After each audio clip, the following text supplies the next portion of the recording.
નમસ્કાર મિત્રો, અમારા વિડીયોમાં આપ સૌનું હાર્દિક સ્વાગત છે. મિત્રો, આજે આપણે વાત કરવાના છીએ ઉજ્જૈન જતી ટ્રેનમાં બે બહેનો સાથે બનેલી ઘટના. મહુવાના નાના ગામમાં બે બહેનો રહેતી હતી, ચેતના અને સોનલ.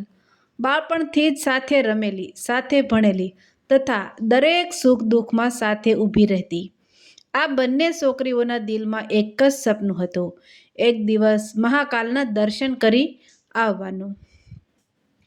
ગામમાં રહેતા લોકો વારંવાર કહેતા, મહાકાલના દર્શન માટે જે જાય છે તેનું જીવન બદલાઈ જાય છે. એ વાતે બંનેના દિલમાં એક આગ જેવી પ્રેરણા ભરી દીધી હતી. ઘણા દિવસોથી બંને ઉજ્જૈન જવાનું આયોજન કરતી હતી. ઘરમાંથી મંજૂરી લેવી, પૈસા બચાવવા, મુસાફરીની તૈયારી કરવી, આ બધું બંને ખૂબ ભાવથી કરી રહી હતી. એ સફર એમની માટે માત્ર ફરવા જવાની નહોતી, એ એમના દિલમાં છુપાયેલું નાનકડું સપનું હતું, જે સાકાર થવાનું હતું. અંતે તે દિવસ આવી ગયો. મહુવાની ઠંડી સવારમાં બંને બહેનો નીકળી, હાથમાં નાનો સામાન અને દિલમાં ઉત્તેજના અને આનંદ લઈને બહાર નીકળી. ઘર બહાર નીકળતી વેળાએ માતાએ ચેતનાને આશીર્વાદ આપ્યા. સોનલને પણ માતાએ માથા પર હાથ ફેરવી કહ્યું, દીકરીઓ, સાવચેતીથી જજો અને મહાકાલના દર્શન મારા તરફથી પણ કરીને આવજો. માતાની આંખોમાં ગર્વ અને પ્રેમ છલકાતો હતો. બંને છોકરીઓ બસમાં બેઠી અને સફર શરૂ થઈ. રસ્તો હરિયાળો હતો, પવનમાં મીઠી ઠંડક હતી અને બંને બહેનોએ મુસાફરીની મજા માણી રહી હતી. તેઓ હસી હસીને વાતો કરતી, ગીતો ગાતી, આગળની યોજનાઓ કરતી, જેમ કે ઉજ્જૈન પહોંચ્યા પછી સૌપ્રથમ કયા મંદિરે જશે, ક્યાં રહેવાની વ્યવસ્થા કરશે, શું શું ફરશે, શું શું ખાશે, બધું જ આનંદથી વિચારી રહી હતી. થોડા કલાક પછી બસ વડોદરામાં પહોંચી. અહીંથી તેમને ટ્રેન પકડીને ઉજ્જૈન જવાનું હતું. વડોદરાના સ્ટેશન પર લોકોની ભીડ હતી. બધા લોકોના કામમાં વ્યસ્ત, કેટલા દોડતા, કેટલાય ચા પીતા, ક્યાંક બાળકોની હસી મજાક. આ બધું જોઈને બંને સખીઓ શહેરની ચહલપહલમાં થોડું ખોવાઈ ગઈ. સમય પસાર થતો ગયો અને તેઓ પોતાની ટ્રેનની રાહ જોઈ રહી હતી. થોડી જ વારમાં તેમની ટ્રેન આવી. બંને ઉત્સાહથી ટ્રેનમાં ચડી ગઈ અને બારી પાસેથી બેઠકો પર બેસી ગઈ. ટ્રેન આગળ વધવા લાગી. બારીની બહાર દ્રશ્યો બદલાતા જતા. માહોલ, વાતાવરણ અને દિલનો આનંદ, બધું જ જાણે નવી સફરનો પ્રારંભ કરી રહ્યું હતું. ચેતના અને સોનલ ખુશખુશાલ વાતો કરતી રહી. અરે, આપણે તો પહેલી વાર મહુવાથી આટલા દૂર જઈ રહ્યા છીએ ને? સોનલ બોલી. હા, અને પહેલી વાર ટ્રેનમાં આટલી લાંબી મુસાફરી કરી રહ્યા છીએ, ચેતના હસતા બોલી. બંને આનંદમાં હતી. ટ્રેનની પવનભરી મસ્તીમાં એમને ખ્યાલ પણ ન રહ્યો કે ડોલાતી ટ્રેનમાં બેસતા ઉઠતા ચેતનાનો પર્સ સરકીને નીચે પડી ગયું હતું. બંને હસતા ખિલખિલાવતા બહારની બારીમાં નજર રાખી રહી હતી અને સમય પસાર થતો ગયો. થોડીવાર પછી પૈસા ગણવાના અને ટિકિટ ચેક કરવાની વાત થઈ. સોનલ બોલી, ચાલને ચેતના, આપણો પર્સ બહાર કાઢીએ. ચેતનાએ થેલો ખોલ્યો, હાથ ફેરવ્યો, પણ પર્સ દેખાયું જ નહીં. અરે, પર્સ ક્યાં ગયું? ચેતનાનું દિલ ધડાકાથી ધબકવા લાગ્યું. બંનેએ બેઠકો નીચે જોયું, બાજુમાં જોયું, થેલો ખોલીને જોયું, પરંતુ પર્સ ક્યાંય મળ્યું નહીં. સોનલ પણ ગભરાઈ ગઈ. તેણે આખી બેઠક, બારીના ખૂણા બધું જ તપાસ્યું, પરંતુ પર્સનું નામ નિશાન નહીં. ચેતનાને આંખોમાં પાણી આવી ગયું. સોનલ, આપણે શું કરીશું? એ પર્સમાં આપણા બધા પૈસા, ટિકિટ બધું જ હતું. તેના મનમાં જાણે ભારે વાદળો છવાઈ ગયા. સોનલ પણ વિચલિત અવાજે બોલી, આપણે મહુવાથી લઈ આવ્યા તે બધું જ એમાં હતું. હવે શું? આવા સમયમાં જાણે દુર્ભાગ્ય પોતાનો વખત ક્યારેય ચૂકે નહીં. એટલામાં ટીટી તેમના ડબ્બામાં આવી પહોંચ્યો. સફેદ કપડાં, કડક સ્વભાવ, ગર્જનાભરી નજર.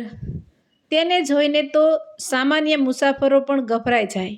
ટીટી આગળ આવ્યો અને પોતાના કર્કશ અવાજમાં કહ્યું, ટિકિટ બતાવો.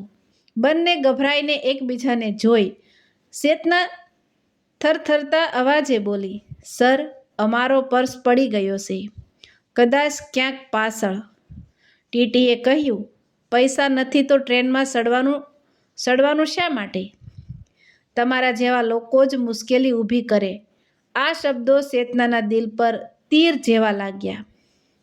બંનેની આંખોમાં આંસુ લઈને ઊભી રહી. સર, અમારે મહાકાલના દર્શન કરવા જવું હતું. અમે કંઈ ખોટું નથી કર્યું. પર્સ સાચે ગુમ થઈ ગયું છે? સોનલ વિનંતીભર્યો અવાજે કહી, પરંતુ ટીટીનો સ્વભાવ એ ક્ષણે બિલકુલ નરમ થયો નહીં. ટિકિટ દેખાડવી જ પડશે, નહીં તો તમને દંડ ભરવો પડશે. પૈસા નથી તો આગળના સ્ટેશન ઉતરવામાં આવશે. ચેતના રડી પડી. સોનલ પણ આંખો પોંછતી રહી. એ પળે બંનેને લાગ્યું કે કદાચ આ સફર અહીં જ પૂરી થઈ જશે. ઉજ્જૈનનું સપનું તૂટશે. મહાકાલના દર્શન અધૂરા રહી જશે. જીવનની પહેલી મોટી સફર નિષ્ફળ થઈ જશે. બંને બેઝ પર બેસી ગઈ. ટ્રેન આગળ વધી રહી હતી. દિલમાં તોફાન હતું. એવામાં જ પાછળથી કોઈએ અવાજ આપ્યો, ચેતના, સોનલ, શું થયું? તમે બંને આટલી ગભરાયેલી કેમ છો?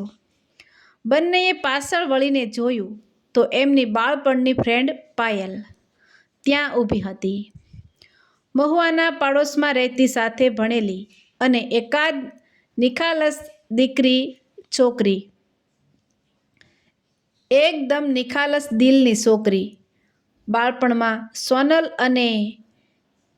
સોનલ એને દુબળી કહેતી, કારણ કે તે કોઈની મુશ્કેલી જોઈ ન શકતી. પાયલ તેમને આ રીતે રડેલી હાલતમાં જોઈને તરત જ બાજુની બેઠકમાં બેસી ગઈ. બોલો, શું થયું? કેમ રડી રહી છો તમે બંને? ચેતનાનું ગળું અટવાઈ ગયું. સોનલ થોડી હિંમત લઈને ધીમેથી બોલી, પાયલ, અમારું પર્સ ખોવાઈ ગયું. એમાં બધા પૈસા હતા અને ટ્રેનની ટિકિટ પણ. ટીટી દંડ લગાવી રહ્યો છે. કહે છે પૈસા નહીં હોય તો અમને આગળના સ્ટેશન પર ઉતારી દેશે. પાયલે આશ્ચર્યથી બંનેને જોઈ. અરે, પર્સ ક્યાં ગયો? તમે જોયું બધે? બેન, આખી ટ્રેન ખોળી નાખી, પણ ક્યાંય મળતું જ નથી. ચેતના રડી પડે તે પહેલાં જ પાયલે તેના ખભા પર નરમ હાથ મૂક્યો. એ ચેતના, રડવાનું નહીં. તમારે મહાકાલના દર્શન કરવા જવાનું છે ને? તો જશો જ. જ્યાં સુધી હું છું, કંઈ નહીં થાય.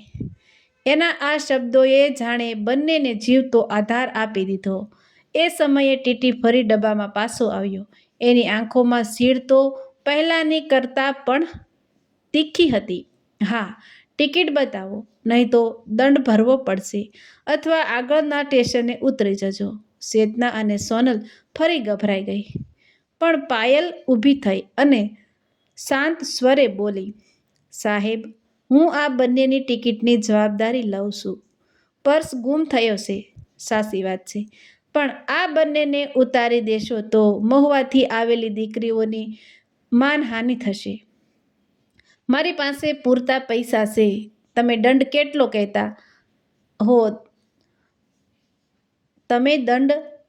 કહેતા હો તે હું ભરી દઈશ, પણ આ બંનેને ઉતારશો નહીં. ટીટીએ ભોરું ચડાવ્યું. તમે કોણ અને આને ઓળખો છો? પાયલે ગર્વથી કહ્યું. આ બંને મારી બહેનો જેવી છે. બાળપણથી ઓળખું છું. એક વાત કહું, ગામડાની છોકરીઓ હોય પણ દિલ ખૂબ સાફ છે. જાણે છે ખોટું કરવાની તો એમની હિંમત જ નથી. સાહેબ, ટીટી થોડો નરમ પડ્યો. એ પણ મનુષ્ય જ હતો. બરાબર, પણ નિયમ તો નિયમ, દંડ તો ભરવાનો રહેશે. પાયલે પોતાના પર્સમાંથી વણસેલા નોટો કાઢી. હા, હું ભરું છું. તમે દંડનો હિસાબ લખી આપો. ટીટી દંડનો ભાવ લખીને આવ્યો. રૂપિયા જોઈને ચેતના અને સોનલ દંગ રહી ગઈ. એ રકમ તેમના નાના ગામના મહિનાના ખર્ચ કરતાં પણ વધારે હતી. પાયલે ટકોરથી પૈસા આપ્યા અને ટીટી બાજુ થઈને ચાલી ગઈ. ટીટી જતાં જ બંને પાયલને જોઈને થંભી ગઈ. ચેતનાની આંખોમાં આંસુ ફરી આવી ગયા. પાયલ, અને આટલા પૈસા શા માટે આપવા પડે? અમારી પાછળ તને મુશ્કેલી પડી. અરે, મુશ્કેલી તો ત્યારે પડી જ્યારે કોઈને બીજાના માટે કરવું પડે. અહીં તો હું મારી બહેનો માટે કરી રહી છું. તમે મહાકાલના દર્શન કરવા જઈ રહી છો, અને મેં જો મદદ ન કરી હોત તો હું માણસ કહેવાત? એ પળે સોનલના દિલમાં એક ભાવનાનો વંટોળ ફૂટી નીકળ્યો. પાયલ, તું ખરેખર દેવદૂત જેવી છે. જો તું ન હોત ને તો કદાચ અમે હવે મહુવા પાછા જવાની રાહ જોઈ રહ્યા હતા. પાયલે કહ્યું, દેવદૂત નહીં, હું તો માણસ જ છું. પરંતુ હા, માણસાઈ ક્યારેય ગુમાવી નહીં, એ શીખીશું. ચેતનાએ ભીંજાયેલા અવાજે કહ્યું, પણ પાયલ, આપણે આખી મુસાફરી દરમિયાન શું કરીશું? ખાવા પીવા માટે પૈસા નથી. ઉજ્જૈન પહોંચ્યા પછી ઉતરવાનું છે, પણ ત્યાં જવાનું, રહેવાનું બધું જ તો એ પર્સમાં હતું. પાયલે બંનેને વિશ્વાસ આપતા મીઠી સ્મિત આપી. ચિંતા ના કરો, આગળનું બધું પણ હું જોઈ લઉં. તમે બંને માત્ર એક જ વાત કરશો. મહાકાલ સામે જઈને દિલથી પ્રાર્થના કરશો કે મને પણ જીવનમાં સાચો રસ્તો બતાવે. સોનલ બોલી, પાયલ, તું ક્યાં જઈ રહી છે? હું પણ ઉજ્જૈન જતી હતી. મારી માતાએ કહ્યું હતું કે તારા જીવનના નિર્ણયો લેતા પહેલાં એક વખત મહાકાલ સામે માથું ઝુકાવી આવજે. એ માટે જ જઈ રહી હતી. ચેતના આભારી નજરે તેને જોઈ રહી હતી. તો એમ કહો કે મહાકાલે તને જ અમારી મદદ માટે મોકલી. પાયલે હસીને કહ્યું, હું પણ તો એટલું જ માનું છું. ટ્રેન પોતાની ગતિએ આગળ વધતી રહી. રાત થવા લાગી. ડબ્બામાં શાંતિનું રાજ્ય છવાઈ ગયું. બારીની બહાર અંધકાર, અંદર દીવટીઓ ધીમો પ્રકાશ, અને વચ્ચે બેઠેલી 3 બહેનપણીઓ, જે થોડા સમય પહેલાં દુઃખથી ચલકાતી હતી, હવે આશાના દીવાથી ઉજળી થઈ રહી હતી. ચેતના ધીમેથી બારી પાસે બેસી બહાર જોઈ રહી હતી. બહારની અંધારી રાત તેને એ ક્ષણ યાદ અપાવી રહી હતી કે જીવનમાં કેટલા અંધકાર આવે, પણ એક નાની રોશની પણ આખા અંધકારને હારી જાય છે. સોનલ પાયલને કહેતી, તું હોત તો અમારા જીવનની આ પહેલી મોટી સફર એ રીતે જ પુરાણું પુસ્તક બનેલી હોત. હવે તો એમ લાગે છે કે મહાકાલે તને અમારી મદદ માટે મોકલી આપી. ટ્રેન આગળ જતી રહી. દરેક પાટા પર પડતો અવાજ જાણે કહેતો હતો, આગળ વધો, ઉજ્જૈન નજીક છે. મહાકાલ તમારી રાહ જોઈ રહ્યા છે. ટ્રેન તેની યાત્રા ચાલુ રાખતી હતી. ત્રણેય બારીની બહારનો અંધકાર જોઈને અંદર વિચારી રહી હતી. પરંતુ ચેતના અને સોનલના મનનો અગમ્ય કંપારોય હવે ધીમો પડી ગયો હતો. પાયલની હાજરી, એની નિખાલસતા અને સહારો એમને જીવનનો મોટો પાઠ શીખવી રહી હતી. માણસાઈ સૌથી મોટી સંપત્તિ છે. સવારના પહોરમાં આકાશ ધીમે ધીમે લાલાશથી રંજવા લાગ્યું.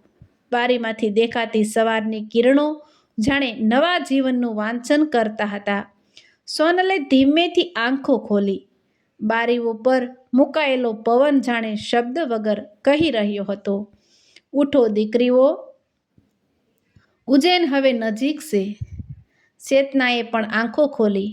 એના શહેરે રાત્રિના તાણ બાદની શાંતિ દેખાતી હતી. પાયલ પહેલાથી જ જાગી ગઈ હતી. બારીની બહાર જોઈ બોલી, અરે, સવાર થઈ ગઈ. હવે આપણે કેટલાય કલાક દૂર નથી. ચેતનાના મનમાં ફરી એક ગુમ થયેલા પર્સની વાત યાદ આવવા લાગી. પાયલ, આપણે ત્યાં પહોંચીએ એટલે તારી પાસે રહેલા પૈસાથી જ બધું કરવાનું છે ને? આપણો પર્સ તો આખી રાત ક્યાંય મળ્યો નહીં. પાયલે શાંત સ્વરે બોલી, ચિંતા નહીં. પહેલાં મહાકાલના દર્શન કરીએ, પછી વિચારીશું. મહાકાલે જો આપણો હાથ ઝાલી લીધો હોય તો રસ્તો ચોક્કસ નહીં અટકે. સોનલ બોલી, આવી પરિસ્થિતિમાં તો મહાકાલનું નામ જ સૌથી મોટો આધાર છે. ટ્રેન ધીમે ધીમે ઉજ્જૈન તરફ આગળ વધી રહી હતી. નાના સ્ટેશનનું બધું જ જાણે તેમને મહાકાલ તરફ ખેંચી રહ્યું હતું.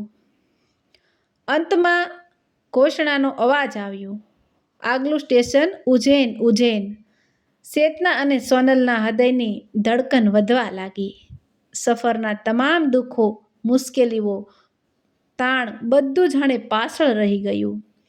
એ ક્ષણ એ લોકો માટે જીવનની સૌથી વિશેષ ક્ષણ બની ગઈ. ટ્રેન ઉજ્જૈન સ્ટેશન પર આવી ઊભી રહી. ત્રણેય ટ્રેનમાંથી નીચે ઉતરી. પગ નીચે ધરતી હલકી લાગી. આ જ ધરતી છે જ્યાં મહાકાલ વારંવાર ચમત્કાર કરે છે. ચેતનાએ મનમાં વિચાર્યું. સ્ટેશનની ભીડ, હલ્લાબોલ, ઘોષણાઓ, સંતોષના ગીતો, છતાં એમને અંદરથી અદ્ભુત શાંતિનો અનુભવ થતો હતો. પાયલે બંનેને જોઈને કહ્યું, ચાલો હવે સૌ પ્રથમ મહાકાલના દર્શન કરીએ, પછી દિવસનું બીજું આયોજન. ત્રણેય સાથે ચાલવા લાગી. સ્ટેશનની બહાર જતાં તેમને એક નાનું ચા નાસ્તાનું દુકાન દેખાયું. પાયલ બોલી, સૌ પ્રથમ થોડી ચા પી લઈએ, રાતનો થાક ઉતરશે. ચા પીતા પળો એમને ગરમી અને શાંતિ આપી ગઈ. ચેતનાએ કપ હાથમાં પકડીને કહ્યું, આપણામાંથી કોઈ એક મુશ્કેલીમાં પડે તો બાકીનાએ હાથ પકડી લેવો જોઈએ. શાહવાળો તેઓની વાત સાંભળીને બોલ્યો, તમારા જેવા મિત્ર જો સૌને મળે તો દુનિયામાં સમસ્યાઓ જ નહીં રહે. ત્રણેય હળવેથી હસી દીધું. આ પછી તેઓ ઓટોમાં બેસીને મહાકાલના મંદિર તરફ નીકળી ગઈ. માર્ગમાં ભક્તોની ભીડ, ફળ ફૂલની દુકાનો, ઢોલ નગારા, પૂજા સામાન, વીસતા વીણીકો બધું જ એક અનોખો ઉત્સવ સર્જી રહ્યું હતું. સોનલ આ બધું જોઈને મંત્રમુગ્ધ થઈ ગઈ. આવો માહોલ મેં ક્યારેય જોયો નહોતો. એ બોલી, ચેતના પણ નજર હટાવી ન શકી. હું તો બાળપણથી મહાકાલના કિસ્સા સાંભળતી આવી. આજે પહેલી વાર એને પોતાની આંખોથી જોઈ રહી છું. મંદિર નજીક આવતા ભક્તોનો માહોલ, ધૂપની સુગંધ, મંત્રોચ્ચાર, નગારા, શંખધ્વનિ બધું જ જાણે અદૃશ્ય શક્તિથી ભરેલું હતું. ચેતના અને સોનલને લાગ્યું કે તેમની અંદરથી બધી ગભરામણ, દુઃખ, મુશ્કેલી એક એક કરીને ઓગળી રહી છે.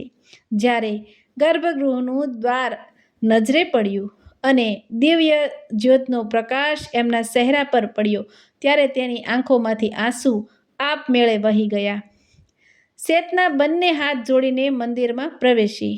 એમના દિલમાં એક જ પ્રાર્થના, હે મહાકાલ, અમને સાચો માર્ગ આપજો, મુશ્કેલીઓ આપજો પણ હિંમત પણ આપજો, જીવનમાં સત્ય રાખજો.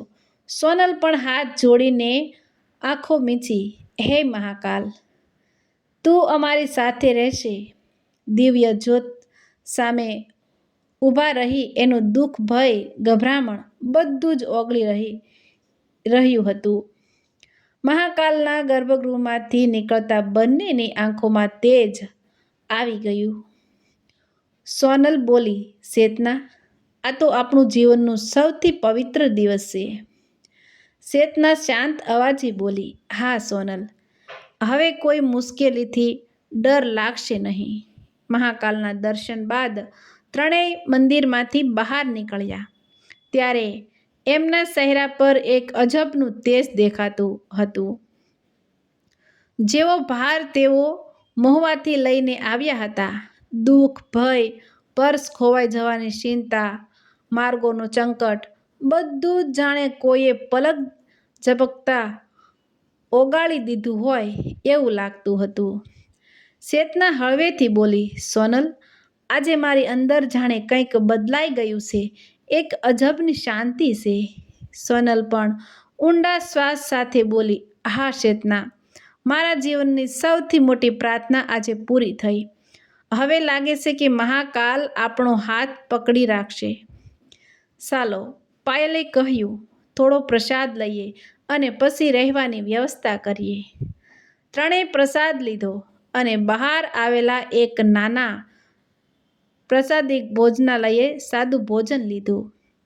ભોજન દરમિયાન પણ એમની વાતો માત્ર એક જ વિષયની આસપાસ ગોઠવાતી. કઈ શક્તિ છે જે આ શહેરના માહોલમાં જ છે? ભોજન પછી પાયલે એ કહ્યું, હવે રહેવાનું જોવું પડશે. મારા પાસે જેટલા પૈસા છે તે બહુ ઓછા છે, પણ મને લાગે છે કે મહાકાલ કંઈક તો રસ્તો બતાવશે. સોનલ હળવેથી બોલી, શા માટે નહીં પાયલ? મહાકાલ તો ચમત્કારોથી જ આપણો સાથ આપે છે. આ વાતચીત દરમિયાન તેઓ મંદિરની પાછળના ગલિયારે જઈ રહી હતી. એ જ સમયે એક વૃદ્ધ માણસ એક ખૂણે બેઠો હતો, આંખોમાં કરુણા, હાથમાં ત્રિશૂલની દોરાવાળી માળા અને બાજુમાં નાનું ડબલું. વૃદ્ધએ ચેતનાને જોયું અને ધીમેથી કહ્યું, બેટા, તમે ટ્રેનથી આવ્યા છો? ચેતના અટકી ગઈ. હા કાકા, ટ્રેનથી જ આવ્યા છીએ. વૃદ્ધે પોતાનું નાનું બોક્સ આગળ ચરકાવ્યું. આ તમને મળ્યું. ચેતના અને સોનલ એક સાથ ચોંકી ઉઠ્યા. એમના હાથમાં હતું તેમનો એ જ ગુમ થયેલો પર્સ. બંનેની આંખોમાં આંસુ આવી ગયા. સોનલે અવાજ અટકાવતા બોલી, કાકા, આ ટ્રેનમાં ખોવાઈ ગયું હતું. તમે ક્યાંથી? વૃદ્ધ સ્મિત કર્યું. ટ્રેનમાં એક ભાઈને મળ્યું. તે એમ કહી રહ્યો હતો કે બે છોકરીઓ ગભરાઈ રહી હતી પર્સ ગુમાવવાને લઈને. તે ઉતરી શક્યો નહોતો, પણ મને આપીને કહ્યું કે હું મહાકાલના દરબારમાં જો આવી બે છોકરીઓ દેખાય તો તેમને આપી દઉં. ચેતના પોતાની વિવિષ્ટ લાગણી રોકી ન શકી. કાકા, આ તો અમારા જીવનનો અમૂલ્ય ક્ષણ છે. તમે ક્યાંથી આવ્યા? વૃદ્ધે થોડે ઊંચા સ્વરે કહ્યું, હું તો મહાકાલનો સેવક છું બેટા. અહીં જ બેસું છું. મહાકાલનો જે છે તે ફરી તેમને જ મળી રહે તે મારી ફરજ. ચેતના, સોનલ અને પાયલ ત્રણેય વૃદ્ધના પગ પાસે હાથ મૂકી નત થઈ ગયા. વૃદ્ધે હાથ ઊંચા કરીને તેમને આશીર્વાદ આપ્યા. બેટા, ભય જીવનમાં આવતો રહે, પણ વિશ્વાસ ક્યારેય ન ખોવો. આજે તમારું પર્સ તમને પાછું મળ્યું છે. એ તો માત્ર નિશાની છે કે મહાકાલ તમે ત્રણેયનો સાથ છોડવાનો નથી. વૃદ્ધ ધીમે ધીમે ચાલીને આગળ વધ્યો અને ભીડમાં ગાયબ થઈ ગયો. ત્રણેય લાંબા સમય સુધી એકબીજાને જોયા. આ શું હતું? ચમત્કાર? મહાકાલની કૃપા? અથવા કોઈ દેવદૂત? એક વાત તો ચોક્કસ હતી, આ બન્યું એ માનવ બુદ્ધિથી આગળ હતું. સોનલ રડતા રડતા બોલી, ચેતના, આ બધું શું સાચે મહાકાલ જ કર્યું? ચેતનાએ પર્સ હાથમાં લઈ હૃદય પર રાખ્યો. હા સોનલ, જો જીવનમાં નિર્ધાર રાખો, સત્ય રાખો અને વિશ્વાસ રાખો તો મહાકાલ તમારા હાથે હાથ રાખી જ આપે છે. ત્રણેય આખો દિવસ ઉજ્જૈનની પવિત્ર ગલીઓમાં ફર્યા, કાળ ભૈરવના દર્શન કર્યા, શિપ્રી નદી કિનારે બેઠા, પ્રસાદ લીધા, રથયાત્રાના ઘંટ શંખ સાંભળ્યા. દિવસ પૂરો થતો હતો. રાત્રે ત્રણેય તળાવની કિનારે બેસ્યા. સોનલે કહ્યું, ચેતના, આજનો દિવસ આપણું જીવન બદલાવા ગયું. ચેતના બોલી, હા, આપણે પર્સ ગુમાવ્યો એ તો માત્ર શરૂઆત હતી. મહાકાલે આપણને બતાવ્યું કે મુશ્કેલીઓ તો આવે, પણ સાચા માણસો, સાચો મિત્ર અને સત્યનો માર્ગ ક્યારેય સાથ છોડતા નથી. રાત્રે ઉજ્જૈનનું આકાશ ચાંદનીથી ઝગમગતું હતું. ત્રણેય આકાશ તરફ જોયું. ચેતના ધીમેથી બોલી, હે મહાકાલ, આ સફર માટે આભાર. મુશ્કેલી આપી, પણ સાથ પણ આપ્યો. સૂર્યોદયના આગલા દિવસ ટ્રેનથી ઘરે જતા તેઓએ નક્કી કર્યું કે આ સફર જીવનભર યાદ રહેશે. યુટ્યુબ પર લોકો સુધી પહોંચાડવાની, જીવનમાં આશા ઊભી કરવાની, કેમ કે લોકો જાણે કોઈ પણ મુશ્કેલી કેટલી મોટી હોય, મહાકાલનો દોર મજબૂત હોય તો રસ્તો ક્યારેય બંધ નથી થતો. અને એમની ઉજ્જૈનની આ સફર દુઃખથી શીખ, શીખથી વિશ્વાસ, વિશ્વાસથી ચમત્કાર અને ચમત્કારથી શાંતિ સુધી પહોંચી. ત્રણેય ટ્રેનમાં બેસતા જ એકબીજાને જોયું અને હસ્યા. મિત્રો, આવા જ નવા જીવન ઉપયોગી વિડીયો જોવા માટે અમારી ચેનલ સાથે બન્યા રહેજો. અમારી ચેનલને સબસ્ક્રાઈબ કરજો.